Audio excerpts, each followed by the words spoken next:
মরণের পথে শুনি কার বাণী, ওরে ভয় নাই নিঃশেষে প্রাণ যে করিবে দান, ক্ষয় নাই তার ক্ষয় নাই। সম্মানিত উপস্থিতি, আজকের এই প্রতিবাদ সভায় এবং মানববন্ধন থেকে আমরা প্রথমে তীব্র নিন্দা এবং প্রতিবাদ জ্ঞাপন করছি। আপনারা জানেন, বিগত কিছুদিন আগে আমাদের মাননীয় সাংসদ সৈয়দ সাইদুল হক সুমন ভাইকে অজ্ঞাতনামা লোক ওনার প্রাণনাশের হুমকি দিয়েছে এবং এই হুমকি আমাদের আইন শৃঙ্খলা বাহিনীর সংশ্লিষ্ট দায়িত্বে থাকা ওসি মহোদয়ের মাধ্যমেই এটা ওনার কাছে মেসেজ এসেছে। আমরা বাংলাদেশের মানুষ,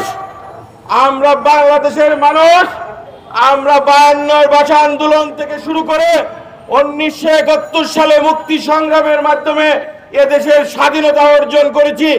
প্রত্যেকটা আন্দোলনে আমরা রক্ত দিয়েছি।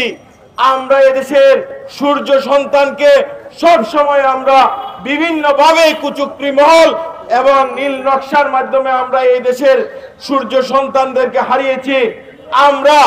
আমরা কোনোভাবেই আমাদের সিলেট বিভাগের কৃতি সন্তান, আমাদের প্রাণ পুরুষ, আমাদের মানবতার ফেরিওয়ালা সৈয়দ সাইদুল হক সুমন ভাইকে আমরা আমাদের মাঝ থেকে হারাতে চাই না।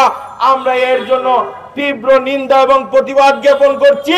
সাথে সাথে সংশ্লিষ্ট আইন শৃঙ্খলা বাহিনীকে এবং এনফোর্সমেন্ট ডিপার্টমেন্টকে আমরা বিনীতভাবে অনুরোধ জানাচ্ছি, আপনারা তাড়াতাড়ি একটি সুষ্ঠু ব্যবস্থার মাধ্যমে আপনাদের যাবতীয় প্রক্রিয়া ব্যবহার করার মাধ্যমে কে বা কারা এই নীল নকশার সাথে জড়িত আপনারা অচিরেই তাড়াতাড়ি এটা চিহ্নিত করবেন এবং সংশ্লিষ্ট আইনের আওতায় এনে তাদেরকে বিচারের সম্মুখীন করবেন।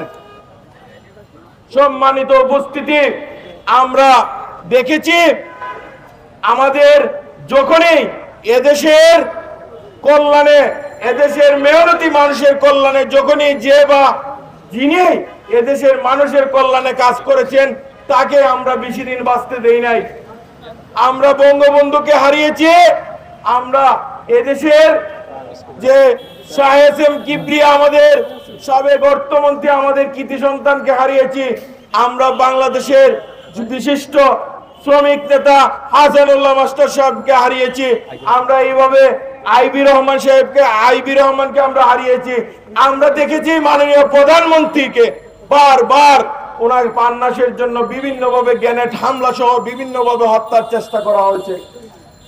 বিগত দিনে যেভাবে আমাদের জাতীয় নেতা এবং মানবতাবাদী লোকদেরকে হত্যার চেষ্টা এবং হত্যা করা হয়েছে, আমরা ভবিষ্যতে এই রকম কোন কার্যক্রম এই বাংলার মাটিতে দেখতে চাই না। আমরা এই বাংলার মাটিকে সন্ত্রাস মুক্ত করতে চাই। বঙ্গবন্ধু বলেছিলেন, আমরা বিদেশ থেকে চেয়েছি আনি আর চাটার দলরা খেয়ে চেটে চেটে এই দেশটাকে শেষ করে দিচ্ছে।